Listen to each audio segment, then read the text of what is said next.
This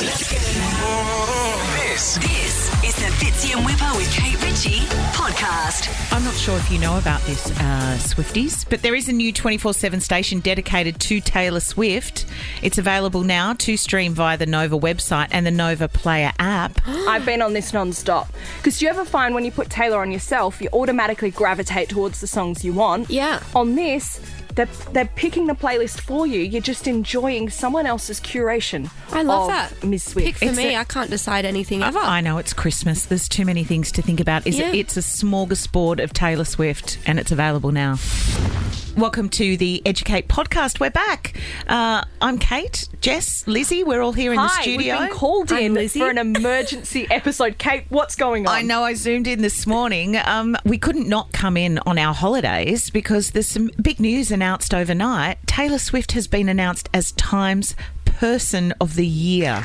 As she should. As she should. Why has it taken this long? Couldn't tell you. Ollie in the office before said to me, hey, Jess, Time Person of the Year. That's quite a good Ollie impression if you know him. What do you think, Taylor? Like, yay or nay? And obviously he's asking me, one of the biggest Swifties on the team. Of course it's a yay from me, Ol.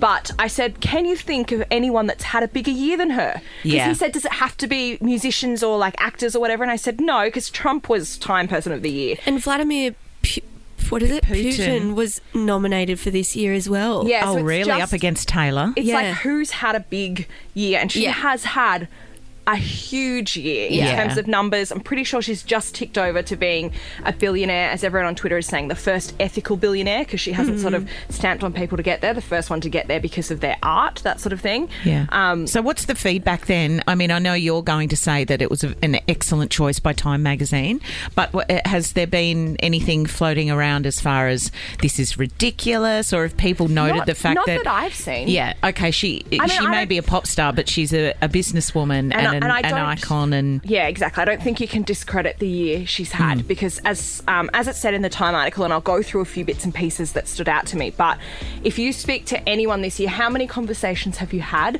where Taylor Swift has come up? How many people have talked about tickets, even if you don't like her? How many times have you been scrolling on TikTok and you've seen something? And she's there. Regardless of whether you're a fan or not, she's very present. Is the talk. Yeah, she's the talk of probably the world at the moment, which, won't last forever, but very good for her. Oh, congratulations. Yeah, well done to Taylor. And I did want to pull out a few little bits from this article because there was a well-written article that went along with all the photos that came up as well. She put it on Instagram and said, she doesn't actually really like doing press, but she really enjoyed this interview. I think the you photos. can tell. You did you, Lizzie? I love and them. you're telling us the truth there? Yes. Look at you. Because, I can set the Swifties on you. No, she did look great. And yeah, there were some key moments in this article, and I think we found when that whole Kim Kanye thing kind of came out, she does talk about that in the article, and what she sort of said was her career was taken away from her at that moment, which is true. She did have a bit of a fall from grace, and as she says in the article, she's been put up and down the flagpole of public opinion about 20 times. People love her, they don't like her, they love her, they don't like her, that sort of thing. And when that happened, she just sort of retreated, so much so that she lost a few friends and pulled back so much and went into this self-protective shell where she hid for 6 years. And I think you can tell in this article that it kind of took a toll on her. Yeah. And she's very grateful to be back and is probably being a little bit more open than she was. I know at the time, remember, she turned 30 during that time, Lizzie. The only kind of article we saw was that 30 Things I've Learned turning 30 in Elle, which she wrote herself. She wouldn't really sit down for long, think pieces like she has. Was that because she doubted herself, or she was so worried about what everybody was thinking of her? Yeah, I think it was probably what the writer could do with the information she gave them. That at the end of the day, when you sit down and you'd probably know this, Kate, from doing interviews with people, they can take whatever spin they want on it. So she just wanted her words to come from her music at the time. And well, that's very clever, because I do think that anyone you talk to, or some journalist, especially with someone of the calibre of Taylor Swift, I think some journalists will sit down with you and the article's already written in their head. They know exactly what they want to say. They even probably know the headlines, so they're going to kind of coerce you get you to say it. Get you to say the things that they just have to insert in into an already written piece. How exhausting. I guess the safest way for her is I'm just going to concentrate on the music, because then I'm giving everyone far less fodder.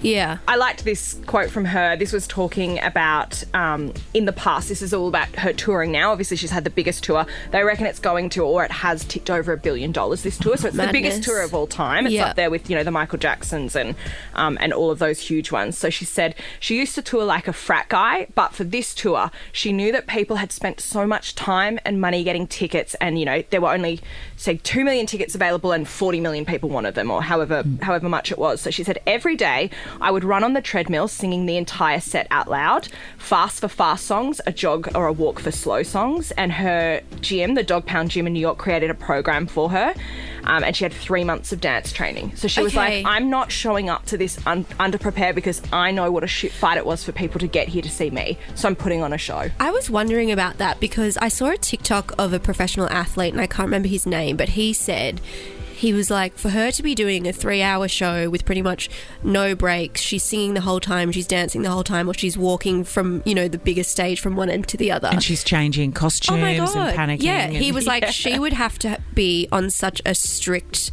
training regimen because there's no other way that she could get through that. And that's what she says in the article as well. So she said she did the 3 months of dance training because she wanted it in her bones. She wanted to be so over-rehearsed that she could be silly with the fans and not have to be thinking the whole time, how do I get back in step? What's next? That it was she just fully knew what she was doing. And then the other thing I thought was quite interesting, because we never get insight about the off times from the tour. We just see the tour. She said she's only, I think, ever got 3 shows in a row, and then there's a day off, and she spends that whole day in bed. She only gets up to get food, and every time she walks, to the kitchen, she just feels her feet crunch, crunch, crunch, because she's been dancing in heels. So it very much is, she's touring, she has that one recovery day, and then she gets back to it. And then another thing she noted is she's given up alcohol for this tour as well, because she's like, I just couldn't show up and do that 3-hour show with any whisper of a hangover. And that would be death. That why when she had her last show of the North American tour, we saw that video of her sculling a big glass of wine as she walked off stage. That makes sense. Which I love. She'd been waiting. Mama's having a bit. Yeah.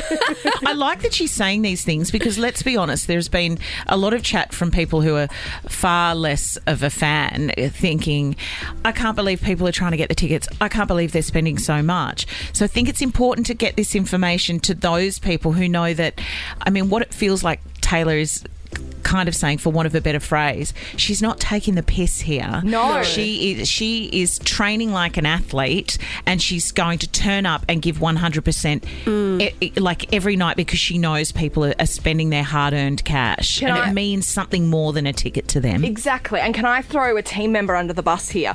Neither of you ladies, you're both safe. I have a feeling I know who you're going to say. Oh, no. Fitzy has said multiple times. Doesn't surprise me. 3 hours, that's far too long. Who's going to sit through a 3-hour concert? That's ridiculous. And I was like, Fitz, you're not the right target audience to be there. Like, this is a once-in-a-lifetime opportunity. Make it go for 6 hours. No one will leave and no one will take a bathroom break. Like, you just don't get it. If you don't get it, you don't get it. He should be the target audience. He should go with his sons, and he should be like, look at this example of what a woman. But in saying that, I don't want people sitting there that are wasting a ticket space. Or you don't want to be sitting behind Fitzy, because he's I was way too tall. far too tall for the concert. Although he probably wouldn't get up and dance. No, he wouldn't. So that's safe. Well, that's true, actually. There were some other interesting bits in this The Time article, and I do encourage everyone to go and read it, because it is really long, and it was very... see the pics. Yeah, and see the pics. It was very insightful as well. She talks all about leaving the record label, what that meant to her, releasing Reputation, which felt like a fail to her, even though it went to #1 within 24 hours or whatever. And it's a great album and now critically acclaimed, but to her that felt like a loss. So to see, and the author's quite interesting, and he says, what feels like a loss to her for us to look in on? We go, how could you feel like that was a failure? Yeah. But in reality, that's the truth that she lives. So even if it wasn't a failure by everyone else's standards, if it feels like it to her, that's her story. It is. To own, which is quite interesting.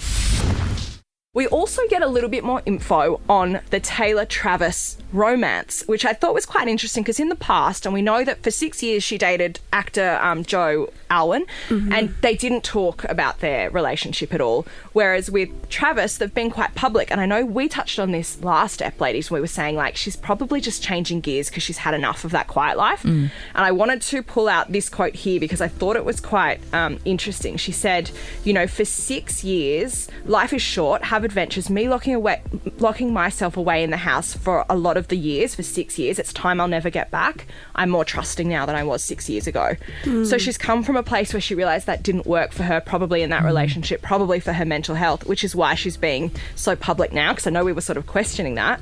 And she also said that her and Travis all started when he very adorably put me on blast on his podcast, which I thought was metal as hell.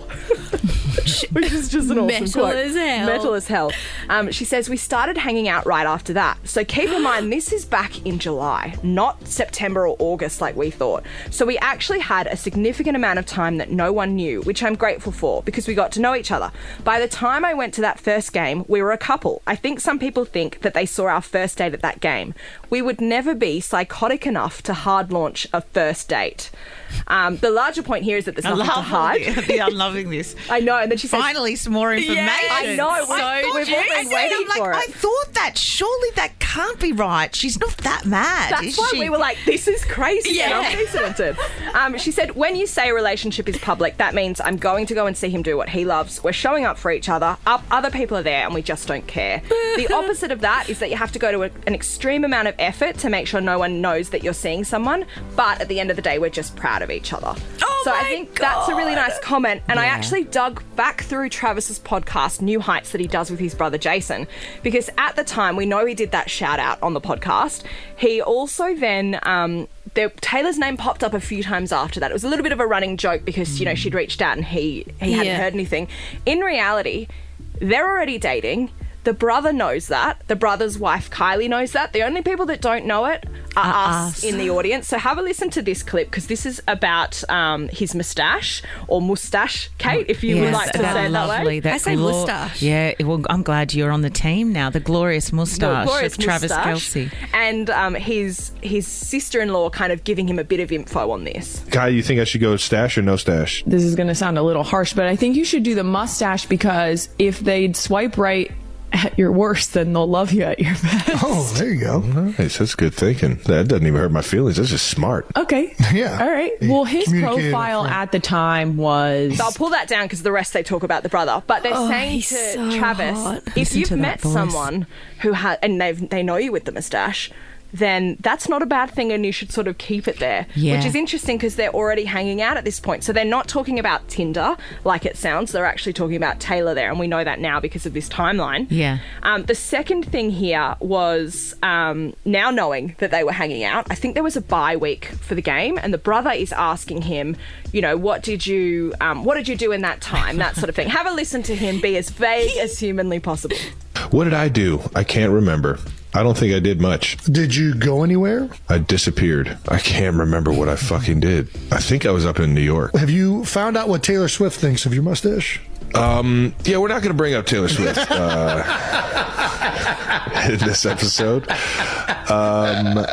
But something tells me she's going to like it. So according to us, I feel we don't on know. fire. Do we think I this is feel all on just fire. kind of flirt? This is flirting him trying to can't bait breathe. Taylor Swift. He already has her hook, line and sinker. Oh my God, I can't breathe. He's the only one, and the brother obviously, Yeah. that know that she's listening to that because they're a couple. The rest of us think Taylor hasn't ever reached out. So when he's saying, I have a feeling she might like it, that's for her. And now we know that it was a lot earlier That than we noise thought. from me was a bit much. Sorry. That's okay. You're excited. So anyway, guys, Oh my that time goodness, you've piece been is- working so Oh, hard. There's no holidays when you're a Swiftie. I love that you helped us look back on that because we thought we knew everything and we never do with her, and that's why we love her. Yeah. That's why we love her. She's always got surprises, little Easter eggs everywhere. But yeah, congratulations to Taylor. I know she's a huge fan of the EduKate podcast. Time Person of the Year. Read that article if you haven't. It does give a long, look into a little bit of the behind the scenes there. But very interesting in terms of that timeline, ladies. Very interesting. Fitzy and Whipper with Kate Ritchie is a Nova podcast. For more great comedy shows like this, head to novapodcast.com.au.